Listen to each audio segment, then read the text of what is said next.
Hello everyone, আসসালামু আলাইকুম।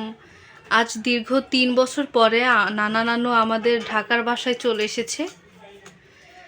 তারা আসলেই তো আমাদের ঈদের দিন। আজ আমরা খুবই খুশি, মানে খুশির কোনো ঠিকানা নাই আমাদের আজকে। এই যে দেখুন, তারা এসেছে এবং সঙ্গে আমাদের জন্য অনেক অনেক উপহার নিয়ে এসেছে। দেখতে পাচ্ছেন এখানে আছে বড়া পিঠা, এটা হলো মুঠিয়া পিঠা, এটাও মুঠিয়া পিঠা কিন্তু এটায় চিনি দেয়া আর এটা চিনি ছাড়া, লবণ এবং নারকেল দিয়ে বানানো হয়েছে। এখানে আছে তালের ফোফরা,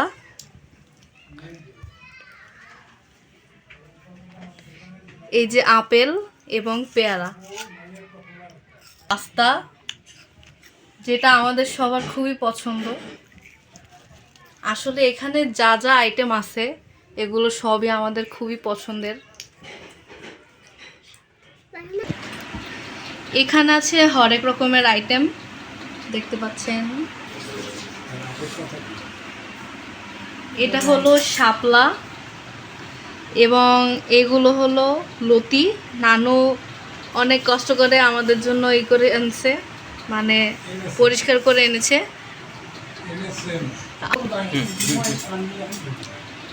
এখানে রয়েছে লেবু এবং হাঁসের মাংস। এখানে রয়েছে পোলার চাল, এই যে নারকেল রুস,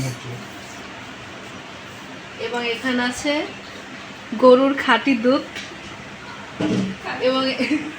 এবং এইটার মধ্যে কিন্তু আরও অনেক আইটেম আছে। এবং এখানে শলাও এনেছে নানু।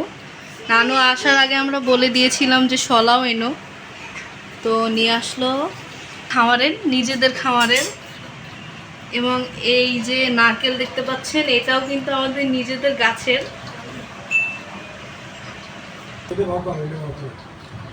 এই যে এখানে তালের ফোফরা এবং নারকেল দেখতে পাচ্ছেন, এই দুইটা দিয়ে মলিদা এবং ফলিদা, এই দুইটা দিয়ে মলিদা, বরিশালের বিখ্যাত মলিদা এবং ফালুদা হবে, যেটা মেড বাই নানু।